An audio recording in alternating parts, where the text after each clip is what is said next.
Hello everyone, स्वागत है आपका यूरेका क्लासेज में। आज हम स्टार्ट करने जा रहे हैं क्वांटम मैकेनिक्स को बिल्कुल प्रॉपर वे से। तो जिसका पहला टॉपिक है ब्लैक बॉडी, जैसा कि मैंने पिछली क्लास में बताया था आपको। तो आज हम डिस्कस करेंगे ब्लैक बॉडी के बारे में। तो सबसे पहले हम ये जानेंगे ब्लैक बॉडी क्या होती है, फिर उसके बाद में हम ये जानेंगे कि ब्लैक बॉडी रेडिएशन क्या है। तो जानते हैं, चलिए शुरू करते हैं। ब्लैक बॉडी,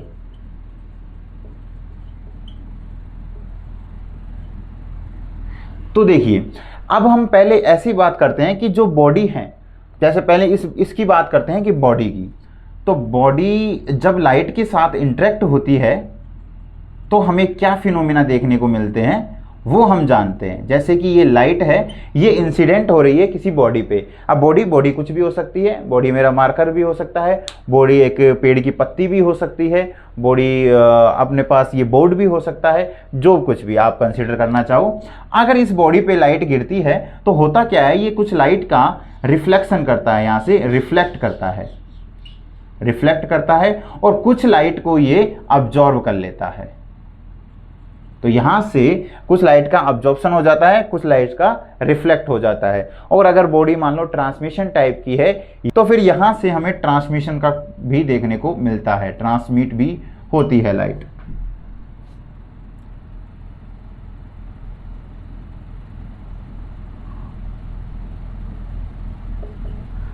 तो अब देखिए कि जब ये लाइट यहां पे सारी की सारी गिरती है, जैसा कि तुम्हें पता है कि लाइट के पास सारे कलर्स अवेलेबल होते हैं, जिनको हम जानते हैं 12th क्लास में विबग्योर, VIBGYOR,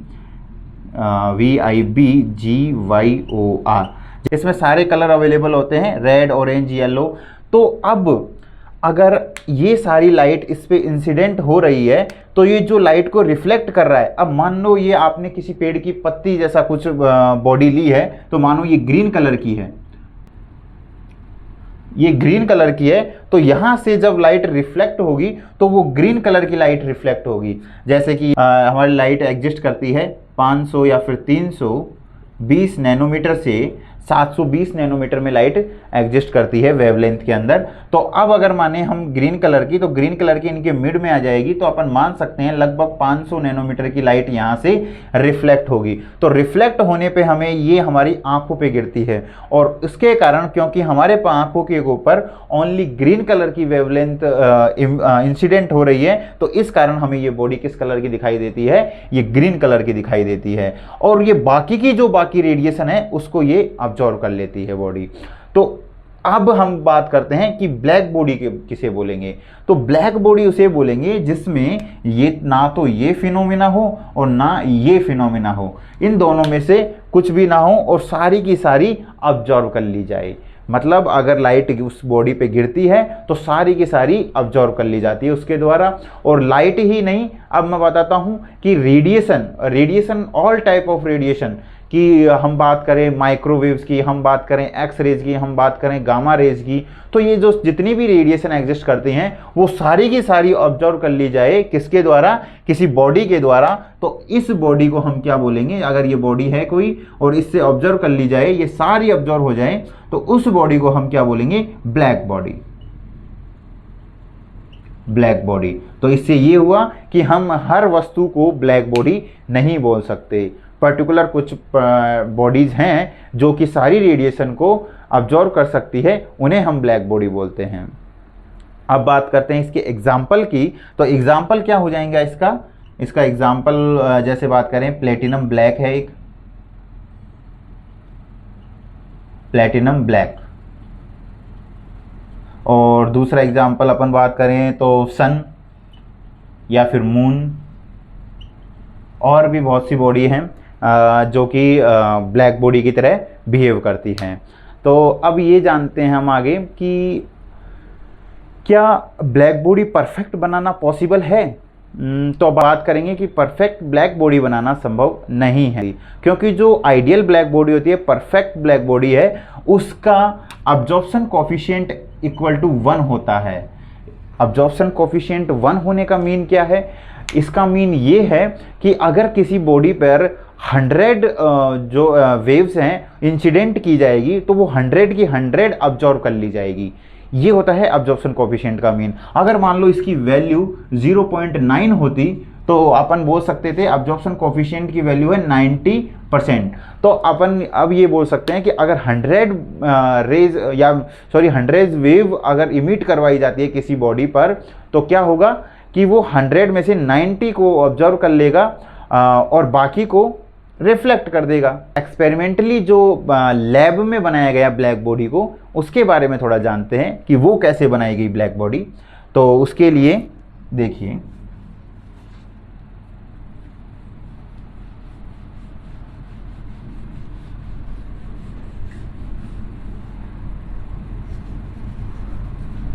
हाँ देखिए अब कि एक कैविटी ली गई किसी धातु की या मेटल की, जैसे धातु या मेटल की, उस कैविटी में एक छोटा सा होल किया गया, छोटा सा होल किया गया और उसके अंदर प्लेटिनम ब्लैक से अंदर ब्लैक कलर का लेप कर दिया गया।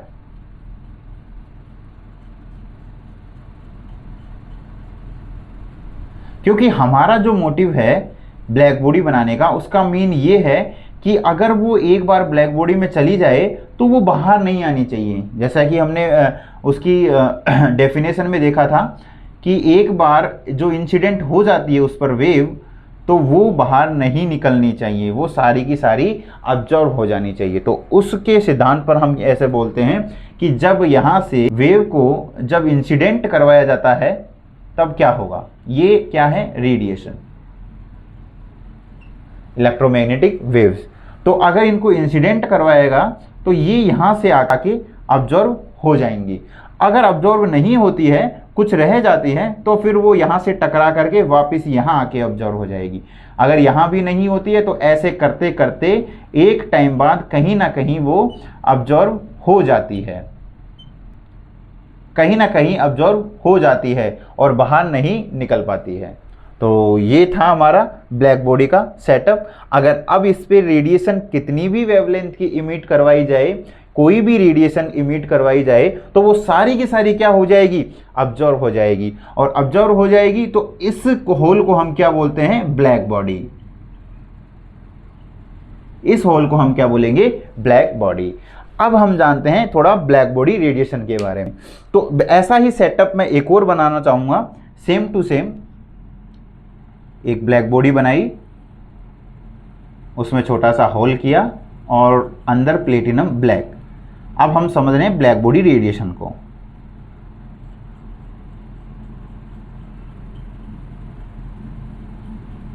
ये ब्लैक कर दिया मैंने। अब क्या होगा कि अगर मैं इसे किसी टेम्परेचर टी पे रखता हूं, तो इसकी जो दीवारें हैं वो क्या होने लगती है, उनको हीट वेव्स मिलने लगती है या फिर हीटेड होने लगती है। जो इनकी दीवारें हैं वो क्या होने लगेंगी, टेम्परेचर से गर्म होने लगेगी। गर्म होने से क्या होगा, उनको एनर्जी, मतलब दूसरे वर्ड में हम ऐसे बोल सकते हैं, इनको एनर्जी मिलेगी। एनर्जी मिलने से एटम्स क्या करते हैं, वाइब्रेट करते हैं। और एटम्स के वाइब्रेशन से, जैसे इलेक्ट्रोडायनेमिक्स में पढ़ा था कि एटम्स के वाइब्रेशन या फिर किसी चार्ज पार्टिकल के वाइब्रेशन से या ऑसिलेशन से इलेक्ट्रोमैग्नेटिक वेव क्या होती हैं, प्रोड्यूस होती है। तो यहां से क्या होने लग जाएंगी, इलेक्ट्रोमैग्नेटिक वेव प्रोड्यूस होने लग जाएगी। ये इलेक्ट्रोमैग्नेटिक वेव यहां से निकलेंगी। तो अब ये इलेक्ट्रोमैग्नेटिक वेव क्या करेंगी, आपस में, जैसे ये वेव है तो ये यहां टकराएगी, फिर यहां टकराएगी, फिर यहां टकराएगी। तो कुछ रिफ्लेक्शन के बाद यहां से वापस बाहर निकल आएगी। तो ये जो बाहर निकल के आती है रेडिएशन, उसे हम बोलते हैं ब्लैक बॉडी रेडिएशन। तो ये है हमारी ब्लैक बॉडी रेडिएशन। तो हमने क्या समझा कि अगर किसी भी बॉडी को हीट किया जाता है तो उसमें से रेडिएशन निकलती है, और वो रेडिएशन हर तरह की वेवलेंथ की होती है, मतलब ऑल टाइप ऑफ वेवलेंथ उसमें प्रेजेंट होती है। तो ऐसी बॉडी को हम क्या बोलते हैं, ब्लैक बॉडी। और उससे जो रेडिएशन निकल रही है बाहर, उन्हें हम बोलते हैं ब्लैक बॉडी रेडिएशन। अब वैसे देखा जाए तो रेडिएशन तो हर टाइप की बॉडी से निकलती है। अब जैसे मार्कर है तो इससे भी रेडिएशन निकल रही है। आसपास हम देखा जाए तो हम पूरी तरीके से रेडिएशन से घिरे हुए हैं।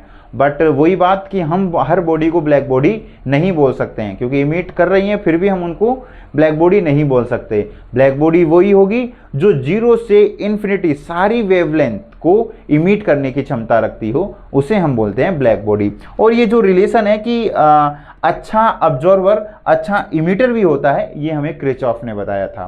तो और ये हमारा ब्लैक बॉडी रेडिएशन। तो अब इससे आगे हम ये पढ़ने वाले हैं कि ब्लैक बॉडी रेडिएशन है, ब्लैक बॉडी रेडिएशन है, इसके बारे में लूमर तथा प्रिंगसम ने क्या ऑब्जर्व किया और हमें क्या बताया, और इनके बीच में एक एनर्जी स्पेक्ट्रम बनाया गया जो यहाँ से निकल रही हैं वेव्स, उनका एक एनर्जी स्पेक्ट्रम बनाया गया। एनर्जी स्पेक्ट्रम का मीन ये है कि ये ऑब्जर्व किया गया उन रेडिएशन से कि कौन सी रेडिएशन कितनी बाहर निकल रही हैं बॉडी से, ये तो इनको एक एनर्जी स्पेक्ट्रम से देखेंगे हम। तो वो स्पेक्ट्रम हम बोलते हैं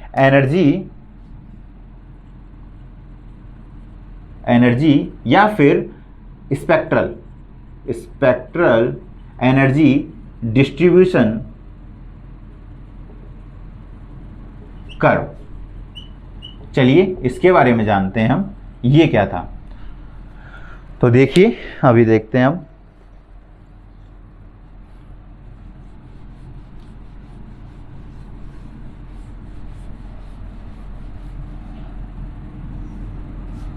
हाँ तो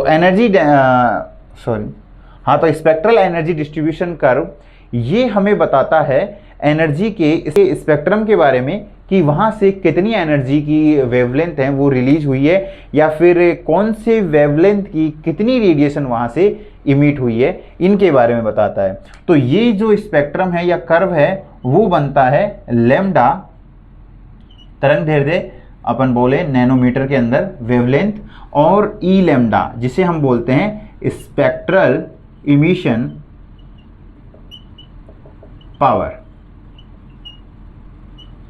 अब ये क्या होती है स्पेक्ट्रल इमिशन पावर, इसको थोड़ा सा जान ले, क्योंकि इसको जानने के बिना हमें थोड़ा फील नहीं आ पाएगी इस ग्राफ की। तो समझते हैं हम ई लैम्डा क्या होता है। स्पेक्ट्रल इमिशन पावर से पहले हम ये जानते हैं इमिशन पावर क्या है। इमिशन पावर तो देखो, अगर कोई ब्लैक बॉडी है, अगर इसको हीट किया जाता है तो हीट करने से क्या होंगी, यहाँ से रेडिएशन इमिट होंगी। अब रेडिएशन है, हर टाइप की रेडिएशन होगी इसमें। अब इसमें अगर मैं एक यूनिट एरिया की बात करूं, एक यूनिट एरिया है उससे जो रेडिएशन इमिट होती है, जो बाहर निकलती है रेडिएशन, यूनिट एरिया से जो रेडिएशन इमिट होती है उन्हें हम क्या बोलते हैं इमिशन पावर। तो इमिशन पावर क्या हो जाएगा, rate of radiation emit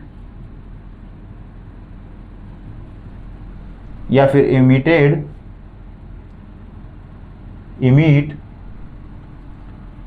per unit area. तो हम ये बोल सकते हैं radiation per unit time per unit area क्या होता है इमिशन पावर। अब हम बात करें स्पेक्ट्रल इमिशन पावर,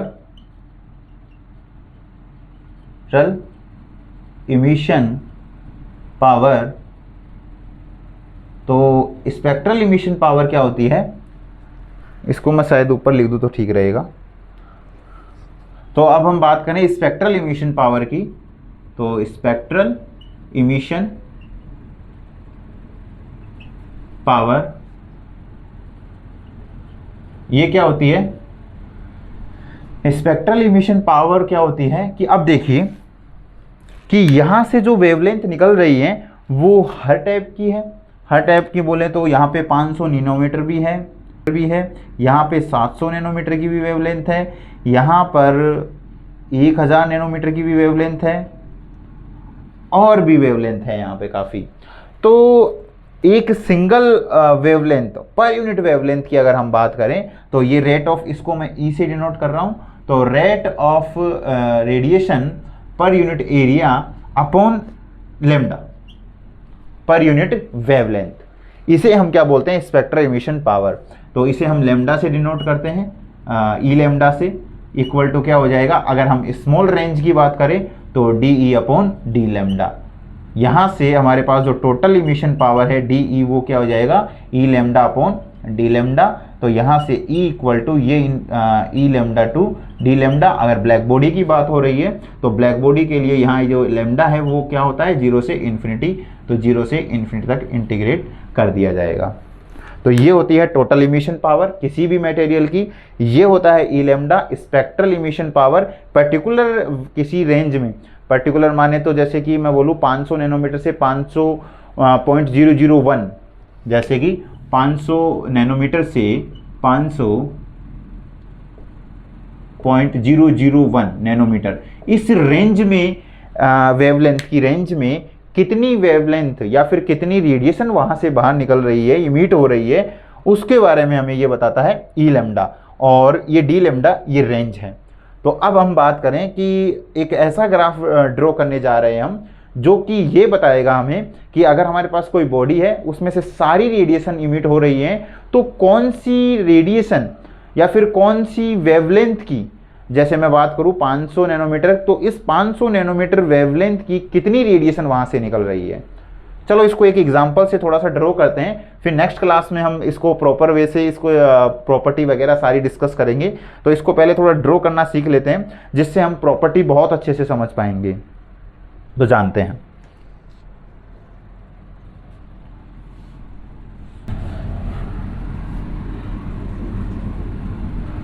तो चलिए इस ग्राफ को हम एक एग्जाम्पल के थ्रू समझने की कोशिश करते हैं। तो जैसा कि हमने देखा है घरों में भी कि जब एक लोहे की छड़ है हमारे पास, उसको थोड़ा गर्म किया जाता है, तो गर्म करने से क्या होगा, वो रेडिएशन को इमिट करता है, जैसे थर्मल एनर्जी हीट के रूप में उसमें से निकलती हैं।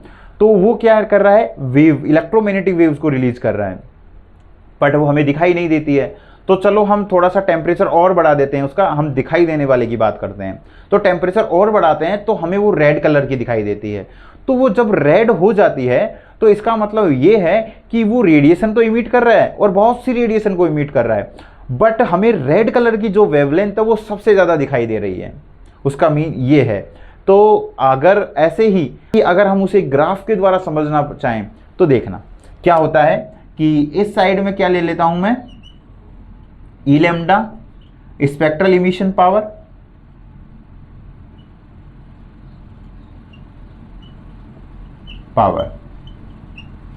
और इधर लेमडा। तो अब ये हुआ कि जो हम उसको गर्म कर रहे हैं तब कुछ टेम्परेचर उसका मान लो T1 है, और T1 पे वो हमें क्या दिखाई दे रही है, रेड कलर की दिखाई दे रही है वो बॉडी। तो कुछ ऐसे बढ़ेगा उसका ग्राफ कि इस वेवलेंथ की इतनी रेडिएशन रिलीज हो रही है, और कुछ ऐसे जाके ये चला जाएगा। तो इसका मीन ये हुआ कि ये सबसे ज़्यादा, ये पर्टिकुलर कोई लेमडा है उस पे सबसे ज़्यादा रेडिएशन इमिट हो रही है, मतलब इस लेमडा की। तो अगर वो रेड कलर का दिखाई दे रहा है हमें ज़्यादा, तो इसका मतलब इस लेमडा की वैल्यू कहीं ना कहीं 720 या 50 नैनोमीटर के लगभग इसकी वैल्यू है, जो कि हमें सबसे ज़्यादा पीक कहाँ मिल रहा है, स्पेक्ट्रल इमिशन पावर का लेमडा पर। तो समझ में आया होगा आपको कि अगर हमें रेड कलर का दिख रहा है वो बॉडी, तो इसका मतलब सबसे ज़्यादा जो वो रेडिएशन को इमिट कर रहा है वो रेड कलर की कर रहा है, और वो हमारी आंखों पे गिर रही है, इसीलिए हमें वो रेड कलर की दिखाई दे रही है। अब बात करें हम टेम्परेचर को और बढ़ा दें थोड़ा, तो और बढ़ाने से क्या होगा, वो थोड़ा ब्लू कलर की दिखाई देने लगेगी हमें। तो इसका मतलब ये हुआ कि टेम्परेचर को अगर बढ़ा दिया जाए, T2 टेम्परेचर कर दिया जाए, तो ये अगर इधर है तो ब्लू कलर की जो रेडिएशन होगी वो कहीं इसके कम वेवलेंथ की तरफ एग्जिस्ट करेगी। तो इसका मतलब अब अगर टेम्परेचर बढ़ाने से इसका जो पीक है वो लोअर वेवलेंथ की तरफ शिफ्ट हो जाएगा, यहाँ शिफ्ट हो जाएगा इधर की तरफ। तो मतलब अब हमें ये थोड़ा और गर्म करने पे हमें ब्लू कलर की दिखाई देने लगेगी। बाकी रेडिएशन और भी इमिट हो रही है वहाँ से, बट वो हमें दिखाई नहीं रहती क्योंकि वो विजिबल रेंज में नहीं आती है। जैसे मैं एक ग्राफ दिखा रहा हूँ आपको कि ये ग्राफ देखना आप, इसमें थोड़ी सी ही रेंज है जो विजिबल रेंज में आ रही है, बाकी की जो जितना भी ग्राफ है वो हम उस रेंज में है जहाँ पर हम वेवलेंथ को देख नहीं सकते, जहाँ पे हम रेडिएशन को देख नहीं सकते। तो ये हो पर सारी रही है रेडिएशन वहाँ से इमिट। तो ऐसा ये एक एग्जाम्पल था। वैसे जो अपने पास मैंने एग्जाम्पल दिया लोहे की छड़ का, ब्लैक बॉडी नहीं होती है वो परफेक्ट, बट हम उससे समझ सकते हैं कि ब्लैक बॉडी कैसा बिहेव करती होगी। तो ये ग्राफ था किसका, उस एक लोहे की छड़ का बनाने की कोशिश की हमने कि कैसे ये पीक होता है। तो अब हम नेक्स्ट क्लास में इसको जानेंगे कि ये जो ग्राफ अलग अलग टेम्परेचर, अब हमें पता है कि हर टेम्परेचर पे इसका पीक इधर की तरफ शिफ्ट होता जाता है, तो ऐसे ही हर टेम्परेचर पे, अलग अलग टेम्परेचर पे ये ग्राफ कैसे बिहेव करता है, और लूमर तथा प्रिंगसम ने इन ग्राफ को ऑब्जर्व करके इनके लिए क्या प्रॉपर्टी दी, या फिर और भी कोई साइंटिस्ट थे जिन्होंने इनके बारे में समझाया इस ग्राफ के बारे में, तो उस बारे में चर्चा करेंगे अपन नेक्स्ट क्लास में। Thank you.